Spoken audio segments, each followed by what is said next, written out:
सदर अकबर साहब, नंदीकोटपुर के जिम्मेदारान और हमारे जुनैद साहब, मोअज़्ज़िज़ हाज़रीन इकराम, बुजुर्गान मिल्लत, मेरे नौजवान साथियों,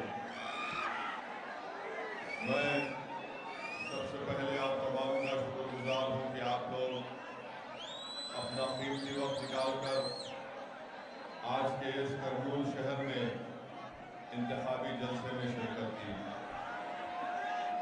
मैं आपसे माजरत भी चाहता हूँ कि एडमिनिस्ट्रेशन की तरफ से इस इंतखाबी जलसे को हम ये मुतालबा कर रहे थे कि खुले मैदान में इस इंतखाबी जलसे को करने की इजाज़त मिले, मगर नहीं मालूम किस बिना पर एडमिनिस्ट्रेशन ने हमको इजाज़त नहीं दी। खैर, आज आप आए हैं, मेरी आपसे गुजारिश है कि थोड़ा सब्र कर लीजिए और थोड़ा बैठ जाइए।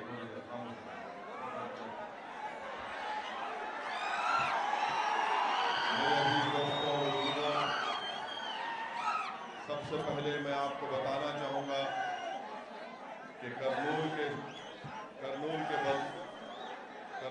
बल्दी इंतखाबात में मजलिस इत्तेहादुल मुस्लिमीन के 7 उम्मीदवार हैं। जनाब फिरोज साहब वार्ड नंबर 2 से हैं, जावेद साहब 6 नंबर वार्ड से हैं, जनाब नागराज गौड़ साहब वार्ड नंबर 46 से हैं, जनाब अब्दुल मुनाफ साहब 10 नंबर वार्ड से हैं,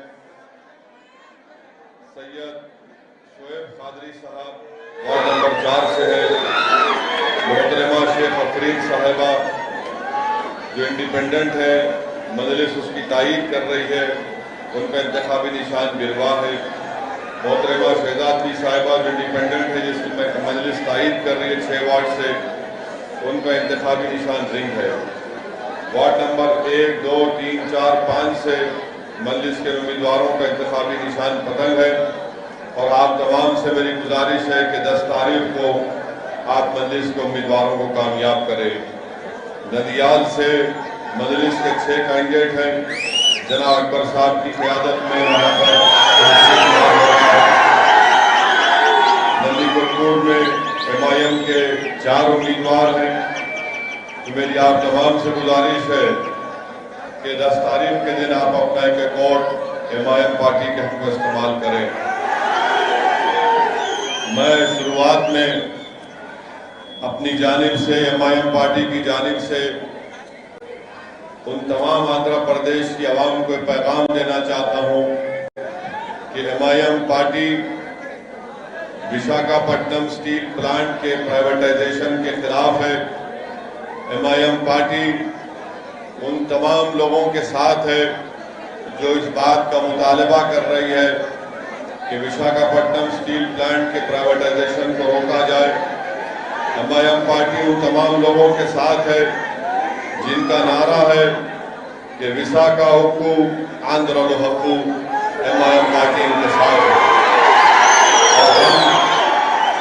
नरेंद्र मोदी प्राइम मिनिस्टर से इस बात का डिमांड करते हैं कि विशाखापट्टनम स्टील प्लांट के प्राइवेटाइजेशन के फैसले को वापस ले। हम नरेंद्र मोदी बीजेपी को बताना चाहते हैं कि आंध्र प्रदेश देश के आंध्रा आवाम के लिए एक प्राइड का मसला है और बड़ी कुर्बानियों के बाद विशाखापट्टनम स्टील प्लांट बनाया गया था। 1970 में करीब 32 लोगों ने अपनी जान की अजीम कुर्बानी दी, तब जाकर उस वक्त के मरकजी हुकूमत ने इस बात का फैसला लिया कि विशाखापट्टनम स्टील प्लांट का क़याम अमल में लाया जाएगा। आप लोग जानते हैं कि कम से कम 65 गांव को उसकी ज़मीन को इसमें मिला दिया गया और करीब 22,000 एकड़ लैंड इसमें इस्तेमाल की गई। आपको मैं बताना ज़रूरी समझता हूँ शुरुआत में कि विशाखापट्टनम स्टील प्लांट में 19,000 एकड़ जमीन है जिसकी मार्केट वैल्यू करीब 1 लाख करोड़ है। मैं ये बात समझने से कासिर हूं कि भारत के प्रधानमंत्री आखिर क्यों विशाखापट्टनम स्टील प्लांट को प्राइवेटाइज करना चाहते हैं। क्या भारत सरकार के पास, क्या मोदी गवर्नमेंट के पास पैसे नहीं है कि वो विशाखापट्टनम स्टील प्लांट को दोबारा स्टार्ट करवाए? क्या नरेंद्र मोदी 20,000 लोगों को बेरोजगार करना चाहते हैं? नरेंद्र मोदी की सरकार ने 6.5 साल में जनता को वादा किया था कि हर साल 1 करोड़ लोगों को नौकरियां देंगे, मगर नौकरी नहीं दी। भारत के गरीब आवाम और नौजवान उनका मुकद्दर बेरोजगार बनाकर रख दिया उनको। आज ये सरकार विशाखापट्टनम स्टील प्लांट को प्राइवेटाइज करके क्रोनी कैपिटलिज्म की एक बेहतरीन मिसाल यहाँ पर पेश कर रही है।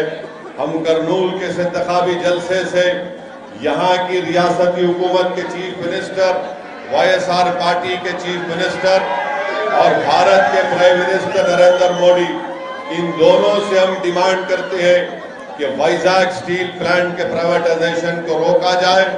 और हम YSR पार्टी से इस बात का डिमांड करते हैं कि आंध्र प्रदेश की जनता ने इतनी बड़ी तादाद में आपको लोकसभा और असेंबली के इलेक्शन में कामयाब किया।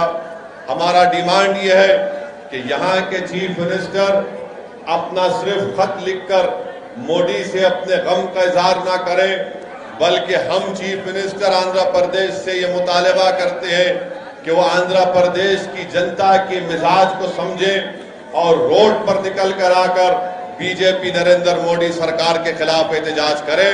MIM पार्टी भी उनका साथ देगी वाइजैक स्टील प्लांट को।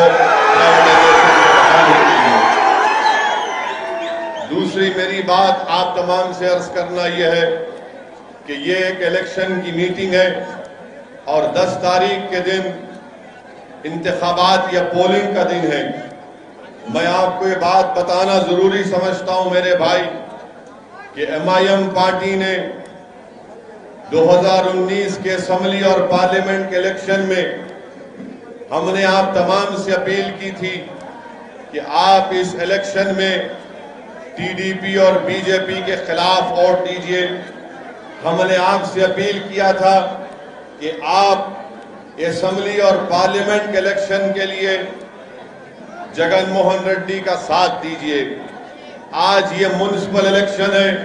मैं आपके दरमियान में खड़े होकर आंध्र प्रदेश की आवाम से अपील कर रहा हूं कि जहां कहीं भी MIM पार्टी के कैंडिडेट हैं, आप MIM पार्टी के कैंडिडेट्स को देकर कामयाब करिए।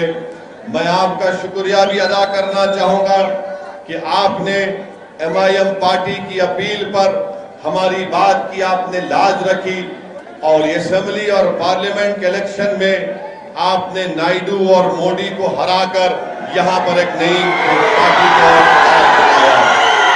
मैं मजलिस-ए-इत्तेहादुल मुस्लिमीन की जानिब से आप तमाम से अपील करने आया हूं कि 10 तारीख के दिन जहां कहीं भी MIM पार्टी के कैंडिडेट्स हैं या जो उनके ताईदी उम्मीदवार हैं, आप उनके हक में अपने वोट का इस्तेमाल करिए।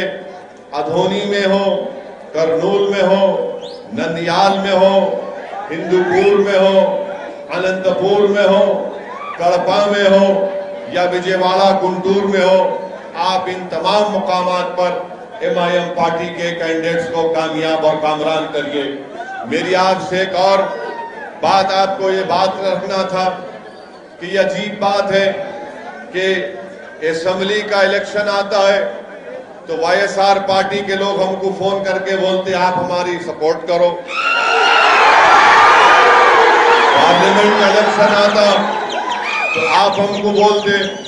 अब म्युनिसिपल इलेक्शन आया तो MIM पार्टी का मीटिंग मैदान में नहीं होना, हिंदूपुर में इलेक्शन क्यों लड़ रहे, अनंतपुर में क्यों लड़ रहे, अधोनी में हमको पब्लिक मीटिंग का परमिशन दिए फिर कैंसिल कर दिए। तो मैं इन लोगों को बताना चाह रहा हूं कि अधोनी में आपने हमको परमिशन नहीं दिया, तो मैंने कहा कि ठीक है, हमारा प्रोग्राम आज अधोनी में जुमे की नमाज के बाद जलसा था, इंतखाबी जलसा, मगर वहां पर बड़े बड़े लोग हैं, मिनिस्टर बनने का ख्वाब देख रहे हैं और अदोनी के अवाम को कह दिया कि मेरे को मिनिस्टर बनना है। असदुद्दीन ओवैसी को अदोनी में जलसा करने नहीं दूंगा। मैं उनको बताऊंगा कि आप मिनिस्टर बन जाओ या चपरासी बन जाओ, मगर एक बात याद रखो, आप मजलिस-ए इत्तेहादुल मुस्लिमीन को रोक नहीं सकते।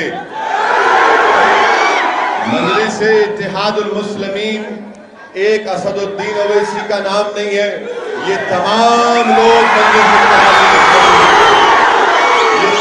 लोग असदुद्दीन ओवैसी हैं। तो अगर आप ये समझ रहे हैं, चाहे किसी भी पॉलिटिकल पार्टी का हो, अगर वो ये समझ रहा है कि एमआईएम पार्टी को जलसे नहीं होने देंगे, एमआईएम पार्टी के लोगों को डराएंगे, मेरे भाई डरते होंगे तेलुगु देशम के नायडू वाले, डरते होंगे बीजेपी आरएसएस वाले। हम किसी से नहीं डरते, हम डरते हैं तो सिर्फ अल्लाह से डरते हैं। तो अब क्या हुआ, वहां के अदोनी के जो जिम्मेदार थे वाईएसआर पार्टी के, उन्होंने हिमाकत करे, क्या करे, हिमाकत करे, थोड़ा दीवानापन करे। अगर आज मेरा जलसा हो जाता, मैं यहाँ पे आ जाता, मगर उन्होंने हमारा जलसा कैंसिल कराए, हमको चैलेंज करे, तो मैं बोला ठीक है, आज नमाज पढ़ने अदोनी में आऊंगा और कल फिर जलसे में जाऊंगा। तो अब क्या हो गया, 2 बार अदोनी जाना पड़ रहा। अब 2 बार हम शेरवानी वहां पर जाएंगी तो असर रहेगा इंशाअल्लाह। ये समझते नहीं है, मेरे को मिनिस्टर बनना है, हर कोई मिनिस्टर बन रहा नहीं। आप असद साहब को मत बुलाइए, मजलिस को कैंडिडेट मत खड़ा करो। मेरे भाई, किसी एमएलए को मिनिस्टर बनना है तो मजलिस को मिनिस्टर बनने का शौक नहीं है, मजलिस को लड़ने का शौक है। मजलिस को अगर कोई मिनिस्टर बनता तो बन जाए, हमको इससे कोई परवाह नहीं है, आप बनते जो बनते बन जाओ, मगर हमको हमारा हक मिलना चाहिए, हमारे मसाइल हल होना चाहिए। इसीलिए अगर कोई आके ये बोलेगा कि एक आदमी की मकबूलियत के लिए एक आदमी को मिनिस्टर मिलने वाला है, आप उस बिना पर पूरे गरीबों के मफाद की कुर्बानी दे दो या कॉम्प्रोमाइज कर लो, मेरे भाई ये नहीं हो सकता है। जब तक हम जिंदा रहेंगे सबसे लड़ेंगे इंशाअल्लाह ताला। और हमारी ये जद्दोजहद, हमारी ये लड़ाई अपनी मकबूलियत के लिए, अपनी अना के लिए नहीं है, बल्कि गरीबों को उनका हक दिलाने के लिए। और मजलिस-ए इत्तेहादुल मुस्लिमीन की तारीख है 63 ईयर्स से, 63 साल से मजलिस-ए इत्तेहादुल मुस्लिमीन अवाम की खिदमत करती आ रही है। मैं आपको ये बताना चाह रहा हूं कि आज अल्हम्दुलिल्लाह अल्लाह ने मौका दिया करनूल को आने का, और मैं आपसे वादा कर रहा हूं कि अल्लाह मुझे जब तक जिंदा रखेगा, मैं बार बार करनूल को अदोनी को आता रहेगा इंशाअल्लाह। आप नहीं रोक सकते मेरे को, इसलिए नहीं रोक सकते कि अल्हम्दुलिल्लाह हमारी लड़ाई इखलास के ऊपर मुबन्नी है। हम अपना हक चाहते हैं और एमआईएम पार्टी ने बहुत से चीफ मिनिस्टर को देखे। मैं आज से 25 साल पहले एमएलए बना था। मैं 25 साल पहले जब 1994 में एमएलए बना तो मैं एक ही एमएलए था। उसके बाद जब चीफ मिनिस्टर थे एनटी रामाराव, उनको धोखा दिए चंद्रबाबू नायडू। चंद्रबाबू नायडू 9 साल या जो भी थे, उसके बाद उनको पावर चला गया, साइकिल में हवा कम हो गई, तो वाईएस राजशेखर रेड्डी सीएम बने हम उनको देखे। वाईएस राजशेखर रेड्डी के हादसे के बाद रोशैया बने चीफ मिनिस्टर, हम उनको देखे।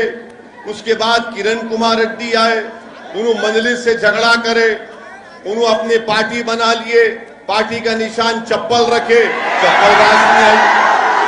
किरण कुमार रेड्डी चले गए, किरण कुमार रेड्डी चले गए, आंध्रा तो बाइफर्केशन हो गया।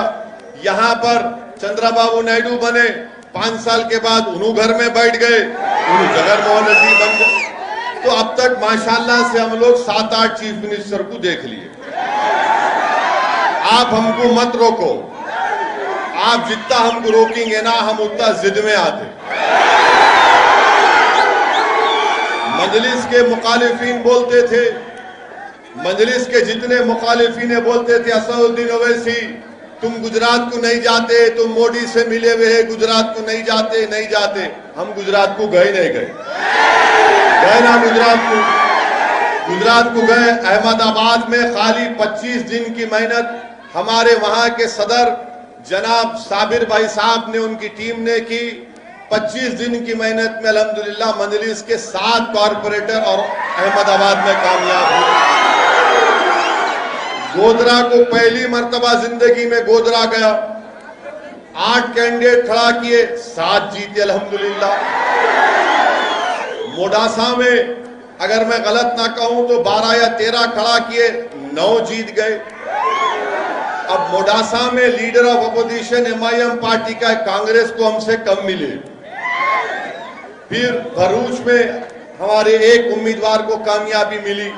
तो मैं इन लोगों को बताना ये चाह रहा हूं कि हमारे को चैलेंज नहीं करना। तुम चैलेंज करे तो हम चैलेंज कबूल करने तैयार हैं, क्योंकि याद रखो तुम भी इंसान, मैं भी इंसान। तुम आज पावर में, तुम कल नहीं रहेंगे, मैं तो हमेशा रहूंगा इंशाअल्लाह। तो इन लोगों को क्या होता है कि पावर, हम पावर में है, हम पावर में है, हम रूलिंग पार्टी है। अरे तेरे जैसे 56 को देख लिया मैं अब तक। Ruling party, ruling party, ruling कई की रूलिंग पार्टी है तेरी? रूलिंग तो अल्लाह की है। लहू माफी समावाते व माफिल अर्ज़, ज़मीन व आसमान का मालिक अल्लाह है। तुम क्या रूलिंग करते? उन्हें रूलिंग करता, उन्हें रूलिंग करा बोलते। सुबह में सूरज निकलता, रात में चांद तारे ये सब आते, बारिश होती। रूलिंग रूलिंग कई की रूलिंग भाई तेरी? कोई रूलिंग नहीं। ये दुनिया में हम सब जो है मुसाफिर है, पानी के बुलबुले हम सब लोग। तो ज्यादा हुरूर तकब्बुर नहीं करना बाबा। अल्लाह मौका दिया, काम कर लो। मिनिस्टर बनना है, जो मिनिस्टर बनो, क्या क्या बनते बनो। लाल गाड़ी के ऊपर लाल लाइट लगा के फिर लो, दूल्हे बन के, हमको इतराज नहीं है। हमारे को डिस्टर्ब नहीं करना। हमारे को डिस्टर्ब करे तो हम तुम्हारे पीछे पड़ जाते फिर, और ऐसा पीछे पड़ते हैं कि तुम्हारे को आइंदा असेंबली इलेक्शन में नतीजा दिखाएंगे फिर हम। तो इसीलिए मैं इखलास के दायरे में रहकर, अदब के दायरे में रहकर इन लोगों से अपील कर रहा हूं, अपना काम करो, हमको अपना काम करने दो। आप अपना काम कर लो, कौन रोक रहा आपको? मगर नहीं, यहाँ मैदान में नहीं करना है। एमआईएम पार्टी को जलसा कैसा देते, आज बंद है। अरे आंध्रा में बंद है, हम भी बंद की तायीद करे, जुनेद भी करे, मंसूर भी करे, सब करे, तायीद करे। मगर ये शाम में बंद होता क्या? मैं हमारे को कोई बोले बड़े लोग, वो गवर्नमेंट कहने साहब बंद है, मतलब रात में कुत्ते का पेशाब भी बंद है क्या? रात में वो बंद नहीं होता। तुम बोले तुम कुत्ते का पेशाब पियो, पब्लिक में जाके अपना वोट का मुतालबा करेंगे पतंग के निशान को। बंद बंद, अरे बंद है तो दिन का बंद है। आज मैं जा रहा था अदोनी को, कौन सा गांव था जुनैद? कोटपुर में गाड़ी रोके, थे ना, है ना? तो हमारे को देख के आके बोले साहब 1-2 मिनट आप भी हमारे प्रोटेस्ट पर शामिल हो जाओ। हम बोले ठीक है। बराबर गया मैं, वहां पे कम्युनिस्ट लीडर थे गफूर साहब नाम याद है। गफूर साहब बोले आओ जी तुम आओ, जरा के बोलो जरा कौम का नाम अच्छा होता, मतलब अच्छी बात है, तो अब्दुल गफूर साहब जाके बोले। तो ये हमारा काम यही है। तो मेरी आपसे गुजारिश ये है कि ये लोगों के बातों में मत आइए। MIM पार्टी के जो करनूल में 7 कैंडिडेट है, जुमला कितने वार्ड आए आप? 35, 33, 30 पे 3 है। हाँ, 30 पे 3 वार्ड में हम खाली 7 लड़े तो इनके पेट में दर्द हो रहा। 30 पे 3 है, 33 वार्ड है। MLA के 33 मालूम है, 52 है मालूम। अब वो उसमें से खाली 7 लड़े तो इनको सांस चढ़ रही। हमें क्या करते कि क्या बोलते कि क्या करते? अरे क्या करते? इलेक्शन लड़ने आ रहे, तुम भी वोट मांग रहे, मैं भी वोट मांग रहा हूं। तुम तुम्हारी पार्टी के नाम पे मांग रहे, मैं अपनी पार्टी के नाम पे मांग रहा हूं। मैं इनसे जा कह रहा हूं मैं तुम्हारा भाई हूं, तुम बोल सकते, तुम भाई है बोल के नहीं बोल सकते। करनूल का जहां जहां एक एक घर आपका घर है, वो मेरा घर भी है। करनूल हो, अदोनी हो, नंदियाल हो, नंदीपुर हो, आनंदपुर हो, हिंदूपुर हो, जहां जहां हमारे कैंडिडेट लड़ रहे, वो घर आपका भी है, मेरा भी है। मैं आपका बेटा हूं, आपका भाई हूं। मेरा हक बनता आपसे वोट का मुतालबा करना, और मैं लड़के आपसे वोट लूंगा, क्योंकि आप मेरे को नहीं दिए तो क्या गैरों को देंगे? तो आपको MIM पार्टी को वोट देने का है। 10 तारीख को जहां पे पतंग का निशान दिखा,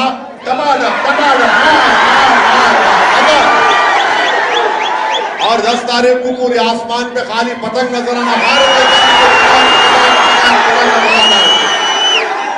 तो मेरी आपसे गुजारिश है कि जब अहमदाबाद में MIM पार्टी को 7 हमारे कैंडिडेट जीत गए, तुम करनूल में 6 नहीं जिता सकते। जब गोधरा में हमारे 7 कॉर्पोरेटर कामयाब हो गए, तो क्या आप नंदियाल अदोनी में हमको नहीं जिता सकते इंशाअल्लाह? तो इसीलिए मेरी आपसे गुजारिश है कि ये नंदीकोटपुर के हमारे वार्ड नंबर 7 से मौला अली, वार्ड नंबर 8 से एस फारूक, वार्ड नंबर 20 से हिदायत, वार्ड नंबर 24 से अब्दुल मन्नान साहब MIM पार्टी के कैंडिडेट हैं। तीसरी अहम बात मैं आपको बताना जरूरी समझता हूं कि हमारे जुनैद साहब मजलिस के कायद हैं। यहां पर गोनीगंडला मंडल में एक 24 साल की हाजिरा बी का मर्डर हो गया। अगस्त 7 को उसका मर्डर हुआ। ये आज जो आके MIM पार्टी नहीं लड़ना बोल रहे, उन्होंने गए क्या हाजिरा बी के घर को? आप पूछो जाके। गोनीगंडला मंडल में 24 साल की 20 पे 4 साल की बच्ची हाजिरा बी, जिसका मर्डर हो गया अगस्त 7, 2020 को। ये कोई जाके नहीं मिले उससे। जुनैद गए, जाके उनकी वालदा से मिले। अभी लाके मेरे को उनकी वालदा से मिला है, उनकी अम्मा से, बच्ची से। वो अम्मा रो रही थी कि मेरे बच्ची से इंसाफ करो, अभी तक किसको अरेस्ट नहीं करे। मैंने कहा कि अम्मा इंशाअल्लाह सुबह में मैं SP और कलेक्टर साहब से बात करके हमारी बच्ची को जो लोग मर्डर किए उनसे डिमांड करूंगा, उनको अरेस्ट करना, पुलिस उनको जेल को भिजाना, और कोर्ट के केस के जरिए उन तमाम को सख्त से सख्त सजा 302 में जो IPC मिलती है मिलना चाहिए। ये काम MIM पार्टी कर रही है। अब जो लोग हमको बोल रहे कि काम नहीं, ये आप इलेक्शन नहीं लड़ना, यहाँ कहीं को आए साहब आप, यहाँ अच्छा माहौल है। अरे अच्छा माहौल को अच्छा करने आए, खराब करने कौन आई थी? जब CAA का मीटिंग हुई, CAA के खिलाफ, NPR NRC के खिलाफ, तो बड़े मैदान में हुई थी, हजारों की तादाद में आपने शिरकत की थी, हम आए थे। जब आके बाजू बैठना जरूरी था इनको, मेरे इनको बुलाए भी नहीं थे। नहीं मैं बाजू बैठता, मतलब बैठो। हमको बोल रहे बाजू लोग को बैठो, दिल में बैठ जाओ, आके जगह है हमारी। मुस्लिम परसल्ला बोर्ड का जलसा हुआ, ट्रिपल तलाक के खिलाफ पूरे उलमाए कराम आए थे। अल्हम्दुलिल्लाह करनूल के तमाम उलमाए कराम, मशाइखीन, मदरसे के जिम्मेदारान की सरपरस्ती में वो जलसे आम हुआ। आप तमाम ने शिरकत की। तो मेरी अजीज दोस्तों और बुजुर्गों, मैं आपको बता रहा हूं कि करनूल में हो या आंध्र प्रदेश में हो, आपको अपनी एक पॉलिटिकल वॉइस की जरूरत है। आपको अपनी पार्टी के नुमाइंदों को कामयाब करना जरूरी है ताकि कोई आपके लिए लड़े, ताकि हुकूमत के पास जाकर आपके मसाइल की तर्जुमानी कर सके। मैं आपको ये बात इसलिए बता रहा हूं, अगर आप ये समझेंगे नहीं असद साहब अच्छी तकरीर कर दे, हम तकरीर जलसे में आएंगे, सीटी मारेंगे, ऊ हा करके चले जाएंगे, ऐसा नहीं है। मैं आपसे अपील कर रहा हूं कि 10 तारीख को आप सुबह सुबह अपने घर से निकलकर अपना एक वोट MIM पार्टी को देंगे। अपनी पार्टी को मजबूत करो। आप ये देख रहे पूरे मुल्क में कैसे हालात हो रहे हैं। जब से बीजेपी की सरकार बनी है, अक्सरियती तबके की जमहूरियत का उसका फरोग दिया जा रहा है। जो मुसलमान हैं, दलित हैं, आदिवासी हैं और जो गरीब बैकवर्ड क्लास के लोग हैं, वो सब लोग फिक्रमंद हैं कि ये मेजॉरिटेरियन फॉर्म ऑफ डेमोक्रेसी की वजह से हमारी आवाज को बंद कर दिया जा रहा है। घुटन महसूस हो रही है। अगर कोई अपने हक का मुतालबा करता, अगर कोई बोलता है कि दिल्ली के फसादात में वो जो बच्चा फैजान का वीडियो आपने देखा होगा कि 4 लड़के जमीन पर पड़े हुए हैं और दिल्ली की पुलिस या कहां की पुलिस उन बच्चों को मार कर कह रही है कि जनगण मना पढ़ो, तो उसमें से एक बच्चा दर्द की हालत में, कर्ब की हालत में, तकलीफ में जनगण मन पड़ता है। बाद में फैजान मर जाता है। अगर मैं फैजान के मारने वालों को गिरफ्तारी का, उनके अरेस्ट का मुतालबा करता हूं तो एंटी नेशनल करार दिया जाता है। मैं ट्वीट करता हूं तो दिल्ली पुलिस रिप्लाई करके कहती है कि फुला पढ़ लो। अरे दिल्ली पुलिस वालों, तुम यकीनन बहुत अक्लमंद होंगे मुझे मालूम, मगर मेरी आपसे एक ही रिक्वेस्ट है दिल्ली पुलिस के कमिश्नर पुलिस से कि मैं आज के जलसे से आपसे पूछना चाह रहा हूं, वो फैजान को जिन्होंने मारा, क्या आपने उनको गिरफ्तार किया? जिन्होंने फैजान को मारा, आपने उनको गिरफ्तार किया? जो 19 मसाजिद को नुकसान पहुंचाया गया या शहीद किया गया या जलाया गया, आपने उनको कितनों को गिरफ्तार किया? बताओ आप। नहीं इसका जवाब आता। आज इसीलिए मेरे भाई, मैं आपको डराने के लिए नहीं कह रहा हूं, बल्कि समझाने के लिए हकीकत बयान कर रहा हूं। ये रात लंबी होने वाली है, ये रात बड़ी लंबी होने वाली है। और याद रखो, आपको पहले से ज्यादा अपने रिश्ते को अल्लाह से मजबूत करना है। आपको पहले से ज्यादा अपने आप पर, उसकी अल्लाह की जात पर तवक्कल करना है। आपको पहले से ज्यादा मुत्तहिद रहना है। आपको पहले से ज्यादा आज मजलिस की आपको जरूरत है। मजलिस आपकी आवाज है, मजलिस आपकी पहचान है। क्या आप नहीं देखते कि भारत की पार्लियामेंट में जब कभी भी कोई मसला आता है तो कौन उठकर बीजेपी की हुकूमत के खिलाफ बेबाक तरीके से उनको बयान करता है? यहां से आंध्र प्रदेश से YSR पार्टी के भी MP हैं, TDP के भी MP हैं, मगर जब CAA का कानून पास हुआ तो ये तमाम दोनों पार्टी के लोग क्या बोल रहे थे किसी को समझ में नहीं आ रहा था। या दोस्ती कर रहे थे या दुश्मनी कर रहे थे, नहीं मालूम। ट्रिपल तलाक का बिल लाया गया, दोनों पार्टी समझ में नहीं आ रहा था कि तुम बीजेपी को तलाक दे रहे या शादी कर रहे, वो भी समझ में नहीं आ रहा। ऐसा लग रहा था कि ना तलाक देना चाह रहे, ना निकाह में वापिस लेना चाह रहे।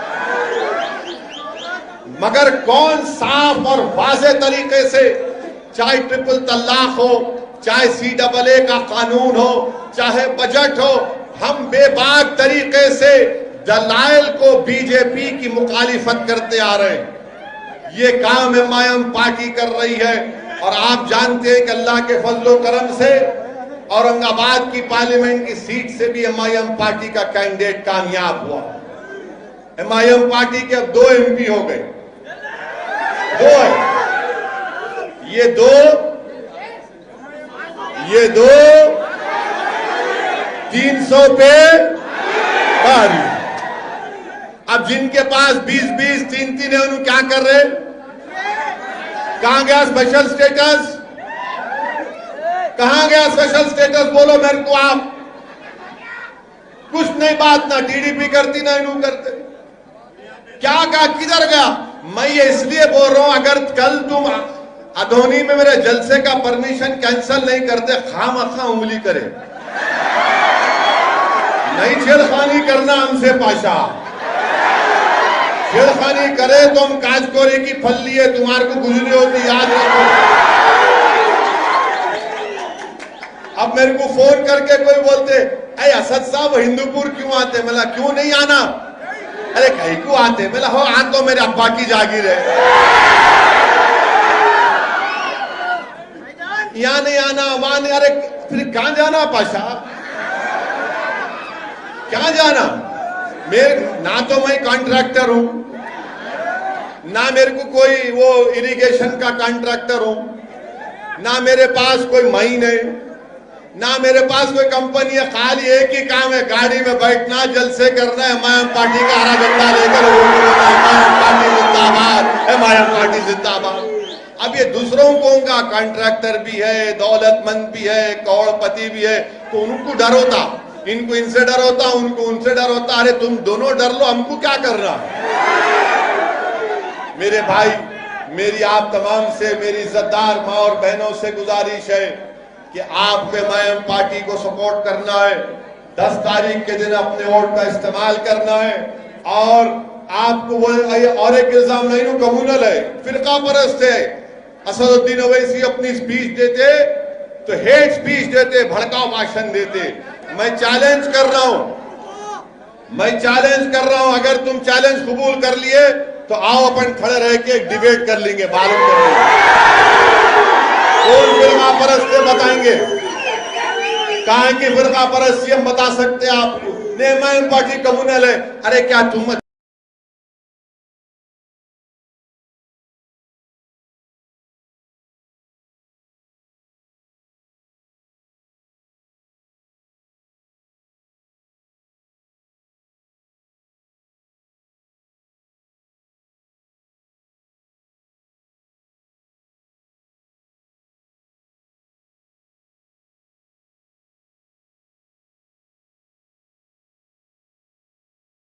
कि भारत में जो दलित है, आदिवासी है, जो मुसलमान है, जो गरीब है, पसमानदा है, आप उनसे इंसाफ करो, उनके महलों में तरक्की कराओ, उनके बच्चों के लिए स्कूल का इंतजाम करो, उनके बच्चों को नौकरियां दिलाओ।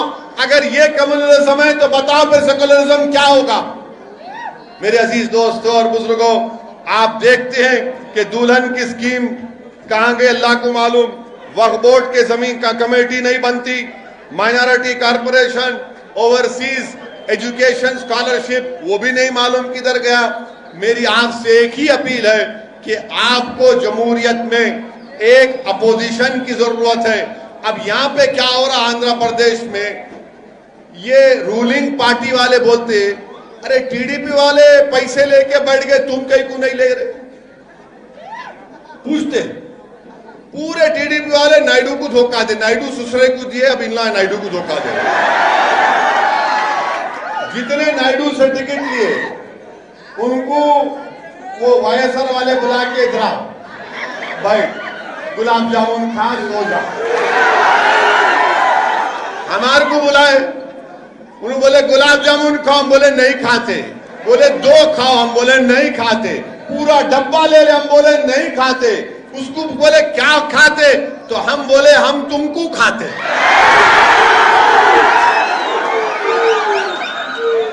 अरे टीडीपी और एमआईएम में फर्क है बाबा। हम जमीन का सौदा नहीं करते, ईमान का सौदा नहीं करते। हम जीतेंगे हारेंगे अल्लाह की मर्जी, मगर हम लड़ेंगे इंशाअल्लाह ताला। क्योंकि जब दुनिया में तारीख लिखी जाएंगी भारत की सियासत की, तो मौरिख लिखेगा कि हाँ ये लोग, इनकी खूबसूरती, इनकी ताकत, इनकी अहमियत, इनकी खुसूसियत ये थी कि लड़ने वाले लोग थे, ये किसी से डरने वाले नहीं थे। हम तारीख लिखना चाह रहे हैं, हम हिस्ट्री बनाकर रहेंगे भारत की जमहूरियत में इंशाअल्लाह ताला। हम भारत की जमहूरियत को मजबूत करना है। कैसे मजबूत करेंगे? जब दलित, आदिवासी मुसलमानों को उनका पॉलिटिकल राइट मिलेगा, उनकी इंडिपेंडेंट पॉलिटिकल लीडरशिप बनेगी। और उसके लिए आपको मदद करना है, पहले अपनी दुआओं से, फिर अपने जमात को मशवरा देते रहना। हम गलती करे, मंसूर गलती कर रहा है, ए जुनैद सही हो जा, ये आपका काम है। इसीलिए ये आपकी जमात है। 63 साल का सियासी सफर कोई आसान सफर नहीं रहा मेरे भाई। इसमें यकीनन हम तमाम को खाक और खून के दरियाओं से गुजरना पड़ा, कुर्बानियां देनी पड़ी। हमारे बुजुर्गों ने कुर्बानियां दी, हमारे बुजुर्गों ने अपना वक्त लगाया, तब जाकर आज एमआईएम पार्टी को एक मुकाम मिला है। मैं करनूल की आवाम को एक और पैगाम देना चाहता हूं कि बिहार के असेंबली इंतखाबात हुए, बिहार के असेंबली के इंतखाबात हुए। बिहार में मजलिस के 5 एमएलए, कितने एमएलए? अब इन्हों जो बोलते हम रूलिंग, तुम बिहार में तुम्हारा एमएलए नहीं है, इनके है क्या, कहां है? यहाँ खाली हम यहाँ रूलिंग है। अरे बाबा, बिहार में जाकर हम जीते हैं। महाराष्ट्र में मजलिस के 2 एमएलए अल्हम्दुलिल्लाह। मेरे अजीज दोस्तों और बुजुर्गों, बिहार को हम गए, बिहार में इलेक्शन लड़ रहे थे तो वहां पर भी कांग्रेस, वहां पर भी बीजेपी। बैठो बैठो, कुछ नहीं है, हाँ वो कुर्सी बैठी। वहां पर भी हम पर इल्जाम लगा दिया गया, मगर अल्लाह का फजल हुआ। बिहार की सरजमीन पर सीमांचल, जो भारत का सबसे पसमानदा इलाका है, वहां पर अख्तर ईमान की क़ियादत में एमआईएम पार्टी के 5 एमएलए जीत कर आए अल्हम्दुलिल्लाह। आज बिहार के असेंबली में मजलिस के 5 रुकनी असेंबली, वहां के चीफ मिनिस्टर नीतीश कुमार के सामने खड़े होकर सीमांचल की सरजमीन पर बसने वालों के लिए इंसाफ का मुतालबा करते हैं। वहां पर बिहार की विधानसभा में, असेंबली में एमआईएम पार्टी के एमएलए खड़े होकर बिहार का दूसरा कैपिटल पूर्णिया बनाने का डिमांड करते हैं। मैं वाईएसआरसीपी से पूछना चाहता हूं, करनूल में हाईकोर्ट लगाने का वादा बात करे थे, कहां गया भाई? वो बोले थे, नहीं बोले थे? अब कहां गया? अब हम जलसा नहीं करना, मीटिंग नहीं करना। इसीलिए हम आपसे अपील कर रहे हैं कि आपको एक आवाज की जरूरत है जो आपके मसाइल के लिए लड़ सके। और करनूल की म्युनिसिपैलिटी में 33 में खाली हमारे 7 लड़ रहे, 7 के 7 जिता दो आप। माँ बाप की जवाब पे किसको वोट डालते, डालो बीजेपी को छोड़ के आप। मेरे अजीज दोस्तों और बुजुर्गों, और एक अहम बात की तरफ आपकी तवज्जो में मबजूल कराना चाहता हूं। कोरोना शुरू हुआ आज से 1 साल पहले, पूरे मुल्क में लॉकडाउन लगा दिया गया। नरेंद्र मोदी ने, प्राइम मिनिस्टर ने लॉकडाउन के लिए टीवी पे आके कहा, भाइयों बहनों मित्रों 4 घंटे का टाइम दिए लॉकडाउन। अब लॉकडाउन ऐसा लगाया कि पूरी गरीब का कारोबार बर्बाद, बच्चों की नौकरियां चले गई, इस जितने कारोबार थे पूरे बंद हो गए। और जब लॉकडाउन उठाने की बात आई तो नरेंद्र मोदी प्राइम मिनिस्टर ने, भारत के वजीर आजम ने 6 दिन का टाइम दिया कि 6 दिन के बाद लॉकडाउन खत्म होगा। मगर जब लॉकडाउन शुरू हुआ, लोगों की परेशानी बढ़ती गई, गरीब के पास खाने को खाना नहीं था, तो बीजेपी ने क्या किया? बीजेपी ने पूरे लॉकडाउन और आपके ये कोविड का, कोरोना की जिम्मेदारी मुसलमानों पे डाल दी और ये कहा कि तबलीगी जमात जिम्मेदार है। तबलीगी जमात को जिम्मेदार बना दिया गया। तबलीगी जमात के दिल्ली के मरकज पर छापा मारा गया, उसको बंद किया गया। मैं बीजेपी गवर्नमेंट से, दिल्ली गवर्नमेंट से डिमांड करता हूं कि तबलीगी जमात के मरकज को फौरन खोला जाए दिल्ली के। आप बंद नहीं रख सकते, आपका बंद करना गलत है। इसलिए गलत है कि मालूम हो गया कि जितने कोर्ट में केसेस थे तबलीगी जमात के जिम्मेदारों के खिलाफ, एक के बाद एक कोर्ट में केस खत्म होते जा रहे हैं। हार रही है सरकार वहां पर।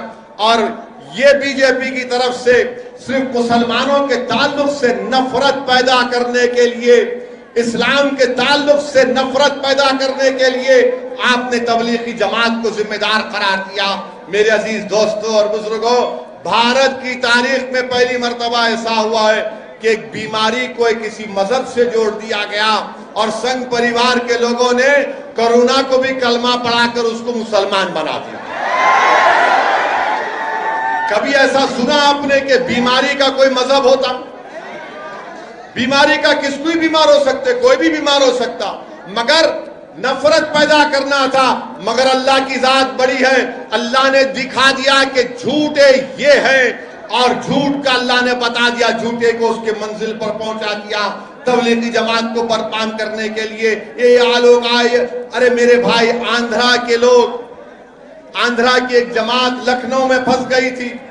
आप पूछो उन लोगों को, मैं बात किया, लखनऊ में एक जमात फंस गई थी, उसमें एक हमारी गुंटूर की बहन का हमल साकित हो गया।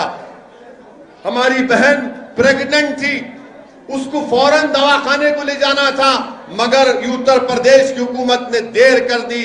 हमारी इस बहन का वो मिसकैरेज हो गया, गैर जरूरी उनको डाल के रखा गया था। कौन उठा रहा था, कौन जाकर ये कह रहा था कि कोरोना का ताल्लुक मुसलमानों से, तबलीगी जमात से नहीं है? कोई पार्टी थी सिवाय मजलिस के? कोई नहीं कह रहा था, सब डर रहे थे। हम बेबाक तरीके से टीवी पर जाकर प्रेस के जरिए से दुनिया को बता रहे थे कि इसका ताल्लुक किसी मजहब से नहीं है। मगर वो लोग जो आज वोट मांग रहे हैं, आकर बोल रहे हम तुम्हारे दोस्त हैं, हम फुला हैं, हमको वोट दे दो। मेरे अजीज दोस्तों और बुजुर्गों, मेरी इज्जतदार माँ और बहनों, मैं आपसे अपील कर रहा हूं कि फिरका परस्ती का माहौल है। इस फिरका परस्ती के माहौल में मेरी आपसे दरमंदाना गुजारिश है कि 10 तारीख के दिन अपना एक वोट का इस्तेमाल करिए और एमआईएम पार्टी को अपना वोट देकर कामयाब करिए।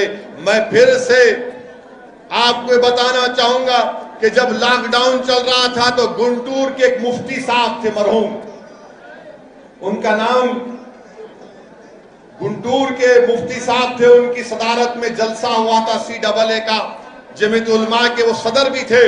उनका इंतकाल हो गया और वहां के जिम्मेदार जो थे उन्होंने फोन करके बोला कि असद साहब, वो गुंटूर का कलेक्टर ये कह रहा है कि मुफ्ती साहब की लाश को दफनाएंगे नहीं, जला दिया जाएगा। मैं फौरन कलेक्टर से बात कर रहा, मेरा मिस्टर क्या कर रहे हैं आप? बोले नो सर, गवर्नमेंट का ऑर्डर है। मेरा कई का ऑर्डर है? मिला हम जिंदा भी रहेंगे तो अपने पसंद के मजहब पर चलेंगे, मरेंगे भी तो अपने पसंद के मजहब के उसूल के मुताबिक जाएंगे। ये भारत का संविधान है, भारत का कॉन्स्टिट्यूशन है। फौरन मैंने आपके हमारे वहां के नेल्लूर के जो इंडस्ट्री मिनिस्टर है गौतम रेड्डी को फोन लगाया और उनसे कहा कि भाई साहब, हमने तेलंगाना में गवर्नमेंट से नुमाइंदगी करके जियो आया है, कोई कोविड से मरने वाला मुसलमान हो, हिंदू भाई हो या ईसाई हो या सिख हो, उसका एक हमने प्रोसीजर बनाया और ये प्रोसीजर की गई कि उनकी डेड बॉडी का गुसल दबाने में चला जाएगा।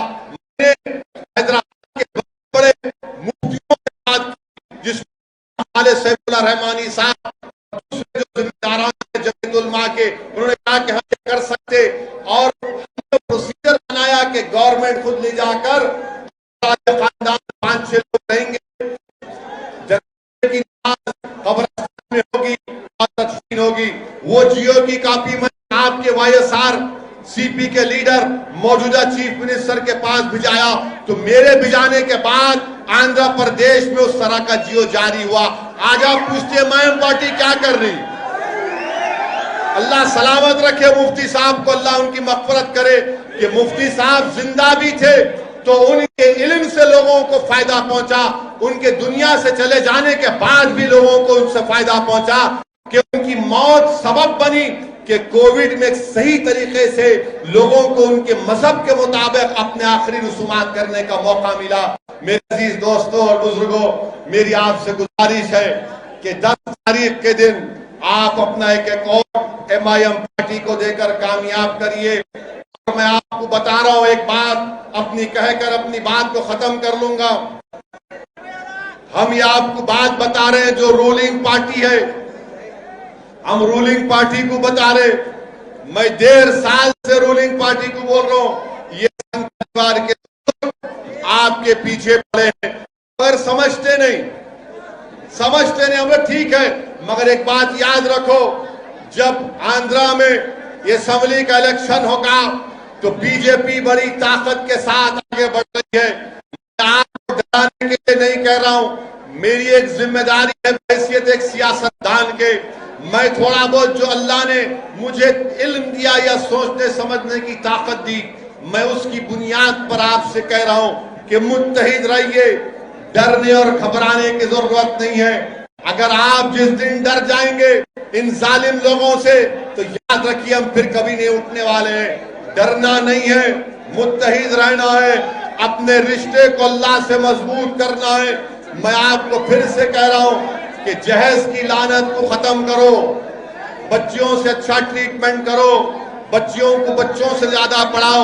और आपसे मैं एक वादा लेना चाह रहा हूं कि 10 तारीख को पूरे के पूरे एमआईएम पार्टी को वोट देंगे। आप वादा कर रहे हैं? जो बाहर हजरात बैठे वो भी हाथ उठा दो। तो 10 तारीख के दिन आप तमाम इंशाअल्लाह ताला एमआईएम पार्टी को वोट देकर कामयाब करिए। और मैं इंशाअल्लाह ताला करनूल को आता रहूंगा, रायलसीमा को आता रहूंगा, आंध्रा को आता रहूंगा।